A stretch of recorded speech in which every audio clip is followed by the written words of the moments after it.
Ang kwentong ito ay umiikot sa buhay ni Emma, isang misyon ang pinag-uusapan niya at nang nasa kabilang linya. Matapos gawin ang kanyang misyon ay pumasok si Emma sa isang mall kung saan ay tinanggal niya ang kanyang suot upang hindi makilala. Pag-uwi niya ng bahay ay masayang sinalubong ng dalawa niyang anak si Emma. Sinabi niya sa kanyang asawang si Dave na may inayos lamang siya sa negosyo, ngunit ang katunayan ay tinapos niya ang isang misyon sa labas ng bansa. Nakalimutan na rin ni Emma na ang araw na yun ang kanilang ika-7 taon bilang mag-asawa. Sumunod na araw habang nagluluto ng almusal para sa kanyang pamilya ay nakatanggap ng mensahe si Emma mula kay Raj. Si Raj ang nakikipagnegosasyon upang magkaroon ng trabaho si Emma at sinabi nitong natuwa ang kanyang huling kliyente sa malinis na trabaho at ngayon ay meron ulit siyang bagong misyon. Nang gabing iyon ay nagplano si Dave ng isang bakasyon upang ipagdiwang ang kanilang 7th wedding anniversary, bagay na tinutulan ni Emma dahil anumang oras ay maaari siyang umalis para sa misyon. Hindi na ito bago kay Dave dahil masyadong abala si Emma sa kanyang trabaho, ngunit nagplano pa rin ito ng isang roleplay kung saan ay isusuot niya ang isang damit ng nurse. Ngunit nakaisip ng kakaibang ideya si Emma at nais niyang magkita sila ni Dave sa isang bar kung saan ay magpapanggap silang ito ang una nilang pagkikita. Sumunod na araw ay sinabi ni Emma sa kapatid ni Dave na si Kelly ang plano at nakiusap na bantayan ang mga bata. Sumunod na gabi ay tumungo sa isang mamahaling hotel si Emma upang tuparin ang kanilang napagkasunduan ni Dave.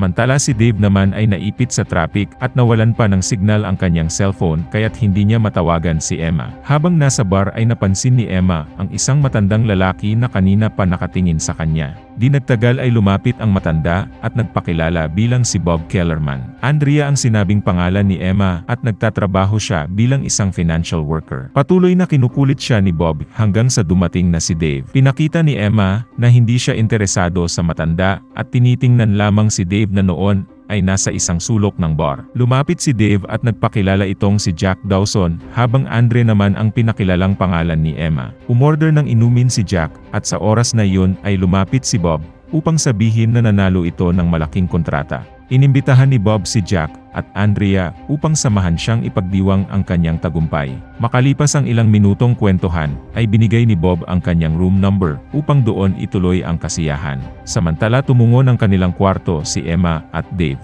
Inutusan ni Emma si Dave na maghintay na lamang sa kwarto dahil maliligo muna siya. Sinasadyang tumagal ni Emma sa banyo kaya't nakatulog na si Dave. Nag-iwan ng note si Emma sa isang papel at inayos nito ang kanyang stopwatch sa cellphone. Tumungo pala sa kwarto ni Bob si Emma upang pagbigyan ang kahilingan ng matanda. Subalit si Bob ay isa palang hitman. Nakatatapos lamang sa misyon na patayin ang isang kilalang tao. Para kay Bob ay napakaswerte niya sa gabing iyon dahil nakita niya ang most wanted hitwoman na si Anna Peller. Ito pala ang tunay na katauhan ni Emma at binigay pala ni Bob ang kanyang room number hindi upang patayin ang babae bagkus ay nais lamang nitong malaman kung bakit siya umalis sa notorious na sindikato ng mga hitman.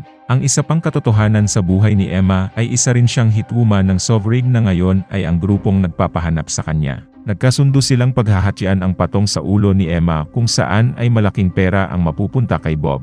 Nais ni Bob na makipagtulungan kay Emma dahil ngayon ay pareho na silang hindi kasapi ng anumang sindikato at nagtatrabaho lamang sa kung sino ang may pinakamataas na offer. Nagbabala si Bob na kung hindi papayag si Emma ay kukontakin niya ang Sovereign upang makuha niya ng buo ang perang nakapatong sa ulo ng babae. Hindi pumayag si Emma at sinabi niyang ang alak na ininom ni Bob sa bar ay nilagyan niya ng lason. Hindi nagtagal ay nawalan ng malay si Bob at siya namang pagtawag ni Dave upang alamin kung nasaan si Emma. Subalit hindi pa pala tuluyang namatay si Bob bagkus ay nabulag lamang ito ng lason. Sinubukang barilin ni Bob si Emma, ngunit hindi ito tumama at naging madali na lamang kay Emma na patayin ang hitman. Matapos ayusin ang lahat ay bumalik si Emma sa kanilang kwarto ni Dave na tila wala lang nangyari. Sumunod na araw ay umuwi ng kanilang bahay ang mag-asawa at makikitang seryosong nagpadala ng mensahe si Emma kay Raj. Sinabi niya kung anong nangyari noong nakaraang gabi at hindi pinapansin ang mga sinasabi ni Dave. Biglang tumawag si Raj kay Emma kaya't nagtataka na si Dave dahil tila may inililihim ang kanyang asawa. Agad ring inutusan ni Raj si Emma na magmadaling tumungo sa airport. Tumawag naman si Kelly kay Dave at binalita nito ang naganap na pagpaslang sa pinanggalingan nilang hotel. Ikinagulat ni Dave nang malamang ang biktima ay walang iba kundi si Bob na kanilang nakakwentuhan. Hindi malaman ni Dave ang kanyang gagawin dahil sinabi sa balita ang suspect ay ang magkasintahang huling nakausap ni Bob. Alam ni Dave na wala silang kinalaman sa pagkamatay na ito ni Bob kaya't nais nitong kontakin ang pulisya upang linisin ang kanilang pangalan. Ngunit sinabi ni Emma na dahil gumamit sila ng ibang pangalan sa pag-register sa hotel, ay maaaring mas paghinalaang sila ang suspect. Nagbago ang isip ni Dave at nagdesisyong hintayin na lamang na pulis ang lumapit sa kanila upang mag-imbestiga. Sinabi ni Emma na kailangan niyang maabutan ang isang flight dahil nagkaroon ng hindi inaasahang meeting sa susunod na araw. Hindi pumayag si Dave dahil kababalik pa lamang ni Emma, ngunit dahil nagpumilit ang kanyang asawa ay wala na rin siyang nagawa. Nang makaalis na si Emma, ay patuloy na sinusubaybayan ni Dave ang investigasyon patungkol sa pagpaslang kay Bob. Nakita niyang nakakuha na ng larawan nilang mag-asawa ang mga pulis at magiging madali na para sa mga ito na hanapin sila. Lalong nabahala si Dave sa balitang ito kaya't sinubukan niyang kontakin si Emma ng ilang beses ngunit naka-off ang cellphone nito. Sa araw ng pagbalik ni Emma ay hindi mahanap ni Dave ang kanyang asawa sa airport. Pagbalik ni Dave sa parking area ay dumating na nga ang kanyang kinakatakutan. 2 detective ang lumapit sa kanya at dinala siya sa police station. Gaya ng inaasahan, ay tinanong siya ng pulisya tungkol sa pagkamatay ni Bob Kellerman sa Royal Grand Hotel at kung bakit gumamit sila ng pekeng pangalan. Pinaliwanag ni Dave na nakausap nga nila si Bob ng gabing iyon at ang pekeng pangalan ay parte lamang ng role-playing nilang mag-asawa para sa selebrasyon ng kanilang anniversary. Sa kabila ng pagkumbinsi ni Dave sa mga pulis, ay hindi kapani-paniwala ang kanyang mga binitawang pahayag. Hindi nagtagal ay isang agent na nagngangalang Carver ang pumasok upang sabihin kay Dave na hindi Emma ang tunay na pangalan ng kanyang asawa. Hindi makapaniwala si Dave sa kanyang nalaman, kaya't pinakita ni Carver ang katunayan na ninakaw lamang ang pangalang iyon sa babaeng 8 taon ng patay. Naging matagumpay si Emma sa pagtatago ng katotohanan at 7 taon nitong napaniwala si Dave. Pinakita rin kay Dave ang mga larawan ng kanyang asawa sa isang airport ng ibang bansa taliwas sa sinabi nitong kanyang pupuntahan. Nalaman rin niya na peke ang pangalan ni Bob Keller dahil ito ay si Derek Worley na isang hitman at matagal nang pinaghahanap ng otoridad. Lalo pang naguluhan si Dave nang malamang si Raj ay hindi supervisor ni Emma sa trabaho bagkus ay ang siyang kumukuha ng kliyente para kay Emma bilang isang hitwoman. Ang tunay na pangalan ng kanyang asawa ay Anna Peller, at isa itong mapanganib na hitwoman na pumapatay sa alinmang panig ng mundo. Nagmadaling umuwi si Dave upang tingnan ang mga gamit ni Emma sa pag-asang may matatagpuan siyang lihim nito. Isang nakatagong safe ang kanyang natagpuan na naglalaman ng mga wig, peking passport, at mataas na kalibre ng baril. Labis na nadismaya si Dave sa kanyang mga nalaman, ngunit nais muna niyang makausap ang babaeng kanyang pinakasalan bago gumawa ng anumang desisyon. Sinubukan niyang hanapin si Emma, at hindi rin niya pinayagang pumasok si Carver sa kanilang bahay.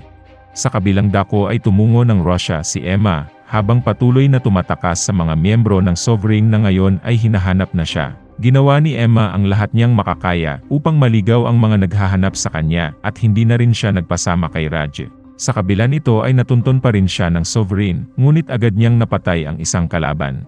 Nagawa niyang tumakas sa mga miyembro ng Sovereign, subalit dahil sa pagtulong sa kanya ni Raj, ay namatay ito. Nang makaalis naman ang mga pulis sa bahay ni Dave, ay isa-isa niyang tinawagan ang mga business card na nakuha sa mga gamit ni Emma. Nakontak nga niya si Emma sa isa nitong numero at nalamang nasa Russia ang kanyang asawa. Hindi pumayag si Emma na tumungo ng Russia si Dave, ngunit iginiit nitong kailangan nilang makapag-usap ng personal.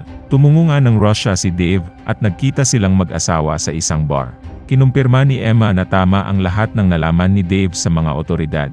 Ang tunay niyang pangalan ay Anna at isa nga siyang hitwoman na nakapagtago sa pamamagitan ng pagnakaw ng pagkatao ni Emma. Ang kanyang ama na dating secret agent ang gumawa ng private security company na Sovereign, kasama ang intelligence agent na si Carver na siyang nagbunyag ng mga lihim ni Emma kay Dave. Sa paglipas ng panahon ay nalaman ni Emma ang katotohanan na ginagamit lamang siya ni Carver upang makakuha ito ng pera sa kanyang mga kliyenteng may nais ipapatay. Tumungo pala si Emma sa Russia upang makakuha siya ng Canadian passport para kay Dave at kanilang anak upang makapagsimulang muli. Sa kabila naman ng mga nalaman tungkol sa kanyang asawa, ay sinabi ni Dave na mahal pa rin niya ito. Subalit biglang dumating ang mga miyembro ng Sovereign at nagawa nitong lasunin si Emma kaya't madali silang nahuli. Nang magkaroon ng malay ay nalaman niyang hindi lamang silang mag-asawa ang kinidnap ni Carver dahil naroroon din ang dalawa niyang anak. Inalok ni Carver si Emma ng pangalawang pagkakataon upang bumalik sa Sovereign. Walang nagawa si Emma kundi ang pumayag sa kondisyong hindi sasaktan ni Carver ang kanyang mga anak. Pumayag si Carver, ngunit nais nitong patayin ni Emma ang asawa niyang si Dave dahil marami na itong nalalaman. Dinala ni Emma si Dave sa kagubatan at sinabi niyang may sniper na nakaabang sa kanila. Para sa kanyang mga anak ay binaril ni Emma si Dave at nawalan ito ng malay.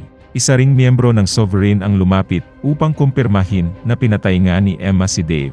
Ngunit biglang inatake ni Emma ang babae at wala ring nagawa ang sniper dahil hindi siya makita. Matapos mamatay ang babae ay nagkaroon muli ng malay si Dave dahil pinadaplis lamang ni Emma ang tama ng bala. Hindi rin nagtagal ay napatay ni Emma ang sniper.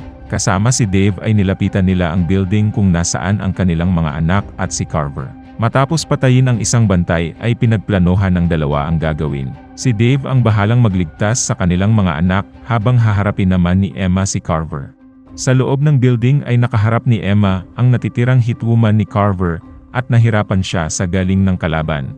Subalit nagawa pa rin niyang talunin ang kalaban at habulin ang noon ay tumatakas ng si Carver. Imbes na patayin agad si Carver, ay binaril ito ni Emma sa kritikal na parte ng katawan upang unti-unting mamatay. Bumalik si Emma sa building upang makita ang kanyang pamilya at pinakitang kaya niyang ibuwis ang buhay mailigtas lamang ang mga ito sa kapahamakan. Matapos ang nakakapagod na habulan at pakikipaglaban ay nasiguro ni Emma ang kaligtasan ng kanyang pamilya.